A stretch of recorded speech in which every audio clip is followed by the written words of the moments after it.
जय Hind. Budget life with me channel में आपका स्वागत है। आज के वीडियो का टॉपिक है tips to purchase memory card. इस वीडियो में हम ये बात जानेंगे कि किन किन बातों का हम ध्यान रखें जिसके आधार पर हम एक अच्छा मेमोरी कार्ड सही कीमतों में ख़रीद सकें। तो आगे चलते हैं। ये आज के वीडियो के कुछ इम्पॉर्टेंट पॉइंट्स हैं जिन पर हम चर्चा करेंगे। सबसे पहले हम यह जानेंगे कि बेसिकली मेमोरी कार्ड होता क्या है, फिर उसका आर्किटेक्चर कि ये कंप्यूटर में या मोबाइल में किस प्रकार कार्य करता है, कैसे कैसे डेटा ट्रांसफ़र होता है और किन बातों का ध्यान रख के हम अपना कंप्यूटर या मोबाइल अच्छे से चला सकते हैं। उसके बाद वो मुख्य पॉइंट जानेंगे जिनके आधार पर हमको मेमोरी कार्ड ख़रीदना है। फिर बहुत से प्रकार के मेमोरी कार्ड होते हैं जिनके बारे में हम जानेंगे और कैसा कार्ड रीडर हमें लेना चाहिए ये जानेंगे। और अंत में इन सभी बातों का समावेश करके मैं आपको ये बता दूंगा कि किस प्रकार से आपको कार्ड ख़रीदना है। और इस वीडियो के अंतर्गत जो भी चीज़ों के चर्चा हो रही है उनका लिंक मैं आपको डिस्क्रिप्शन में दे दूंगा जहाँ से आप आराम से खरीद सकते हैं। तो सबसे पहले जान लेते हैं इंट्रोडक्शन। बेसिकली तो सभी लोग जानते हैं कि मेमोरी कार्ड एक स्टोरेज डिवाइस है, एक सेकेंडरी स्टोरेज डिवाइस है जो कि डेटा को स्टोर करने के काम में आती है। यदि हमारे फ़ोन में अगर स्टोरेज कम है, जैसे मान लीजिए कि 16 GB है या 32 GB है और हम काफ़ी ज़्यादा डेटा फ़ोन में स्टोर करके रखना चाहते हैं, जैसे मूवीज़ रखना चाहते हैं, गाने रखना चाहते हैं, या हमारा इस तरह का यूज़ है कि वीडियो रिकॉर्डिंग करनी है, तो उसके लिए हम एक एक्सटर्नल मेमोरी सोर्स का यूज़ करते हैं। बेसिकली वही मेमोरी कार्ड SD कार्ड या मेमोरी चिप के नाम से जाना जाता है, जिसका चित्र दिखाया गया है कि ये 32 GB का मेमोरी कार्ड एक दिख रहा है आपको स्कैन डिस्क का, और इसमें देखिए गोले में 4 लिखा हुआ है। तो इसी तरह की चीज़ें हम जानेंगे कि ये 4 जैसे दिखा रहा है कि ये क्लास 4 का मेमोरी कार्ड है, तो ये क्लास क्या बताती है, यही सब हम चर्चा करेंगे। तो पहले आइए जान लेते हैं कि बेसिक आर्किटेक्चर क्या होता है कंप्यूटर सिस्टम में, किस प्रकार ये मेमोरी कार्ड कार्य करते हैं। तो इस चित्र में जैसा कि आप देख रहे हैं, सबसे पहले आपको ये CPU दिखाया गया है, फिर इसके बाद ये कैश मेमोरी लगी हुई है येलो कलर से, और ग्रीन कलर में रैम लगी हुई है। तो ऐसा कुछ हमारे कंप्यूटर का या मोबाइल और कंप्यूटर में आप कंफ्यूज ना हो, दोनों लगभग एक ही प्रकार से कार्य करते हैं। तो इस तरह से जो है हमारा कंप्यूटर आर्किटेक्चर कुछ होता है। और जब हम कोई भी चीज़ मोबाइल में प्ले करते हैं, कोई गाना है, मूवी है, ऐप है या सॉफ्टवेयर है, तो वो सब कुछ हमारे कंप्यूटर के CPU अर्थात प्रोसेसर में होनी चाहिए। यदि वह प्रोसेसर में उपलब्ध होती है तो वह तुरंत चल जाती है, और इस तरह के काम में हमें मोबाइल में या कंप्यूटर में ज़रा सा भी लैग देखने को नहीं मिलता है और स्पीड अच्छी रहती है। लेकिन यदि यह CPU की मेमोरी में उपलब्ध नहीं है तो क्या होता है कि यह फिर कैश मेमोरी में ढूंढी जाती है। कैश मेमोरी भी इस चित्र में देखिए आपको दो दिखाई जा रही हैं। एक L1 कैश मेमोरी है जो कि आपकी प्रोसेसर के ऊपर ही लगी होती है, और दूसरी L2 कैश मेमोरी है जो प्रोसेसर से बाहर मदरबोर्ड में लगी रहती है, और इसके बाद हमारी रैम लगी होती है। तो पहले L1 कैश में डेटा ढूंढा जाएगा, अगर मिल गया तो वहीं से ट्रांसफ़र हो जाएगा, जल्दी काम हो जाएगा।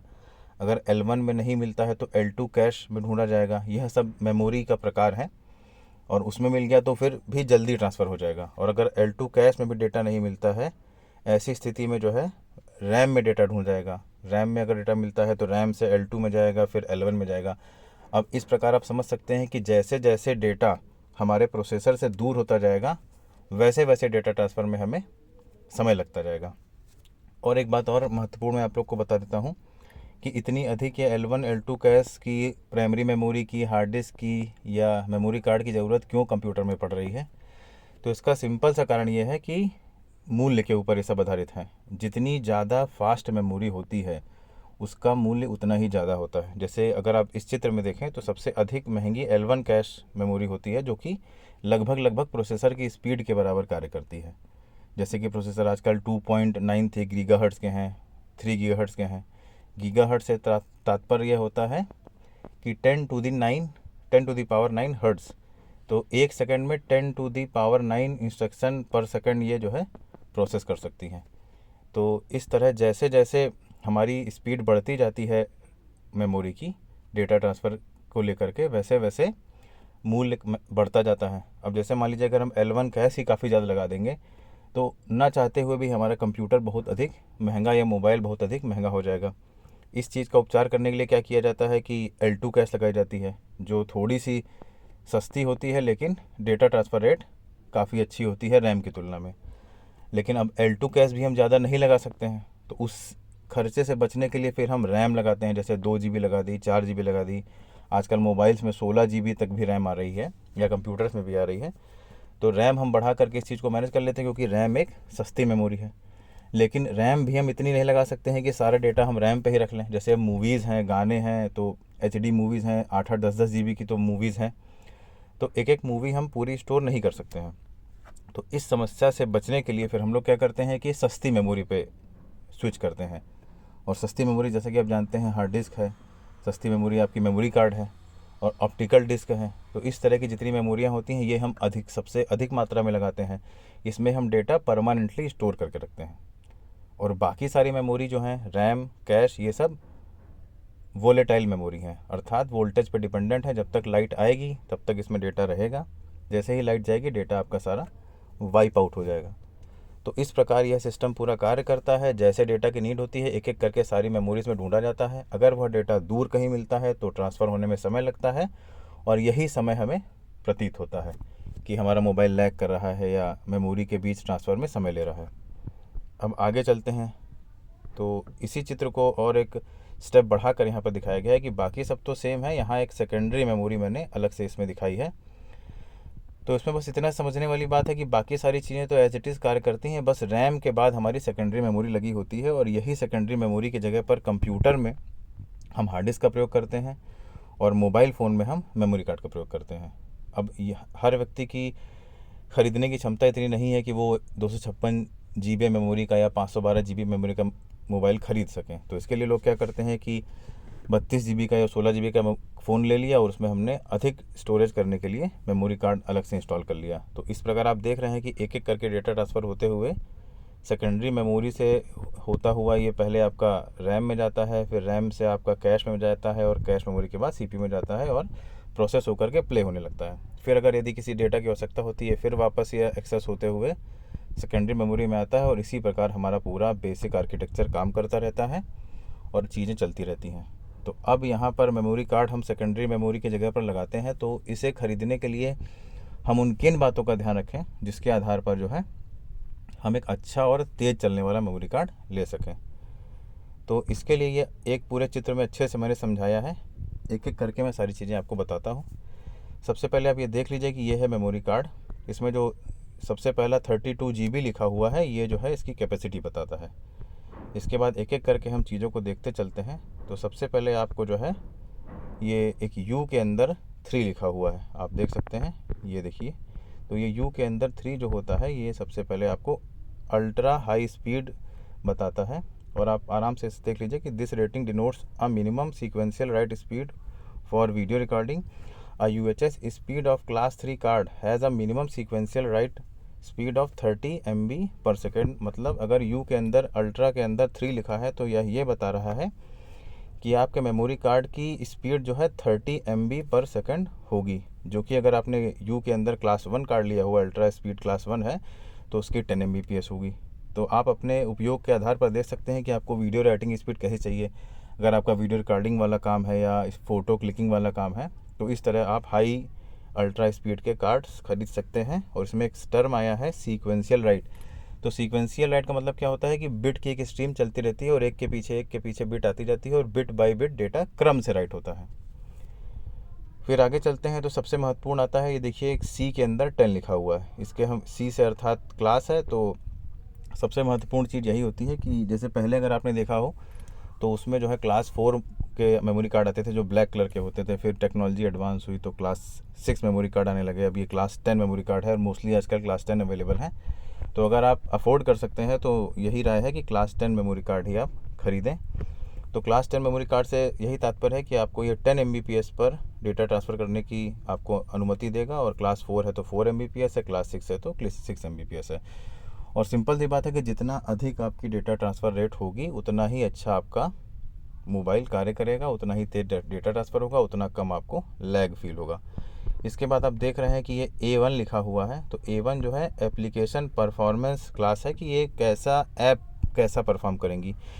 इसमें यह होता है कि the rating guarantees more consistent performance while running apps of the SD card. मतलब SD कार्ड में जो भी ऐप्स पड़ी हैं वो किस तरह से कार्य करेंगी। अगर A1 रेटिंग का है तो मिनिमम इसकी जो है सीक्वेंशियल राइट की स्पीड 10 Mbps होगी। मतलब अगर क्रम से डेटा राइट किया जा रहा है तो 10 Mbps पे वो राइट करेगा। इसके आगे A2 A3 जैसे आप बढ़ते जाएंगे वैसे वैसे आपकी राइटिंग स्पीड बढ़ती जाएगी। और इसमें दो चीज़ें होती हैं, IOPS से है इनपुट आउटपुट पर सेकंड। तो अगर आप रीड कर रहे हैं, रैंडम रीड कर रहे हैं, मतलब मेमोरी कार्ड में अलग अलग जगह डेटा सेव हो रहा है, उसको आप रीड कर रहे हैं, तो आपको अधिकतम रीड की है स्पीड जो है 1500 इनपुट आउटपुट पर सेकंड देता है। और अगर आप राइट कर रहे हैं तो एटलीस्ट 500 इनपुट आउटपुट पर सेकंड की स्पीड देता है। तो आप अपने हिसाब से देख सकते हैं कि अगर आपको कार्ड से ऐप्स का अधिक इस्तेमाल करना है तो इस A1 या A2 A3 रेटिंग का आप कार्ड लेंगे। इसके बाद देख लीजिए आपकी माइक्रो SD HC लिखा हुआ है कार्ड में, ये देखिए। तो इस माइक्रो HD HC से क्या तात्पर्य है, ये टाइप ऑफ द कार्ड को डिनोट करता है। जैसे माइक्रो SD HC है तो SD कार्ड सभी होते हैं, SD की फुल फॉर्म होती है सिक्योर डिजिटल। तो secure digital high capacity card होते हैं।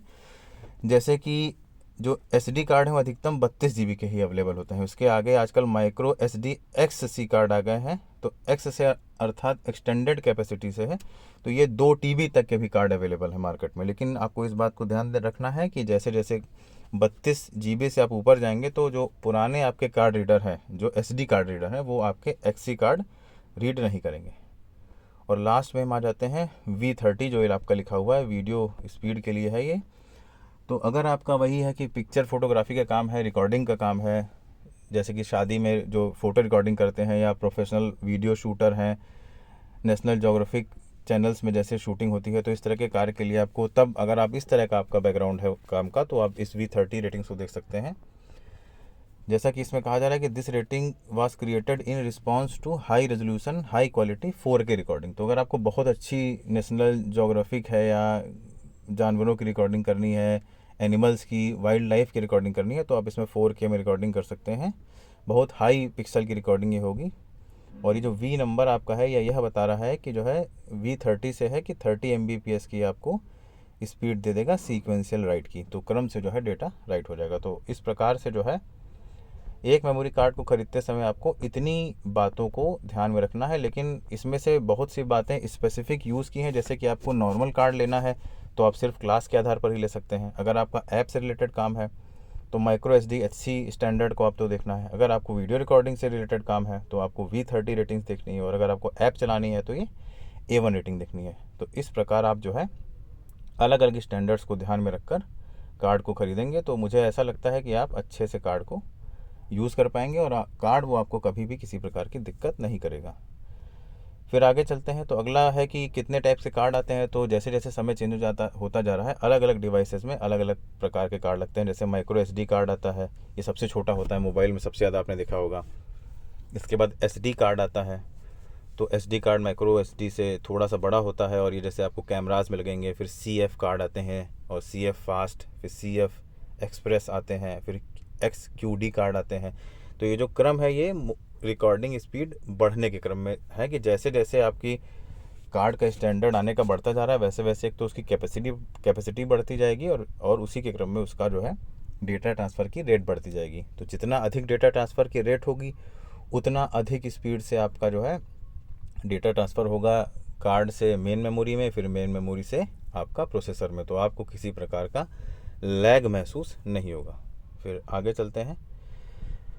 तो आगे ये अब मैंने एक अच्छा सा मेमोरी कार्ड रीडर दिखाया है। अगर आपको मेमोरी कार्ड को कनेक्ट कराना है किसी भी डिवाइस में तो आपको इस तरह का रीडर ले लें। तो इसमें सभी प्रकार के देखिए, एक तरफ इसमें जो है टाइप C पोर्ट दे रखा है, इधर आपका टाइप B पोर्ट दे रखा है और ये आपका इसी के ऊपर USB का पोर्ट है। तो इससे आप इसको पुराने मोबाइल्स में भी कनेक्ट कर सकते हैं, नए मोबाइल्स में भी कनेक्ट कर सकते हैं और आपका कंप्यूटर में भी लग जाएगा। इसमें हर तरह के कार्ड के लगाने के स्लॉट भी हैं, साथ ही साथ इसमें आप पेन ड्राइव भी लगा सकते हैं। तो इस एक कार्ड के माध्यम से आप सभी चीज़ें एक तो मोबाइल में लगा सकते हैं, साथ ही साथ अगर आप पेन ड्राइव को भी मोबाइल में लगाना चाहते हैं तो वो भी लगा सकते हैं और इसी पोर्ट पे आप अपनी एक्सटर्नल हार्ड डिस्क भी लगा सकते हैं। तो एक ये मल्टीपर्पज़ कार्ड होगा जिसके ज़रिए आप जो है सभी चीज़ों को अपने मोबाइल में या कंप्यूटर में कनेक्ट करके आसानी से डेटा ट्रांसफ़र कर पाएंगे। इन सभी चीज़ों का लिंक मैं डिस्क्रिप्शन बॉक्स में दे दूँगा जहाँ से आप इसे आराम से ख़रीद सकते हैं। साथ ही साथ जो है अगर आपको कोई भी किसी तरह का अभी तक बताई गई बातों में डाउट लगता है या कुछ समझ में आपको नहीं आ रहा है तो आप कमेंट बॉक्स में पूछ भी सकते हैं। तो इन्हीं बातों के साथ मैं इस वीडियो को समाप्त करता हूँ। मैं आशा करता हूँ आपको यह वीडियो अच्छा लगा होगा, और अगर अच्छा लगा है तो वीडियो को लाइक करें और चैनल को सब्सक्राइब करें, और इस तरह के और रोचक वीडियो देखने के लिए अवश्य चैनल पर आएँ। धन्यवाद।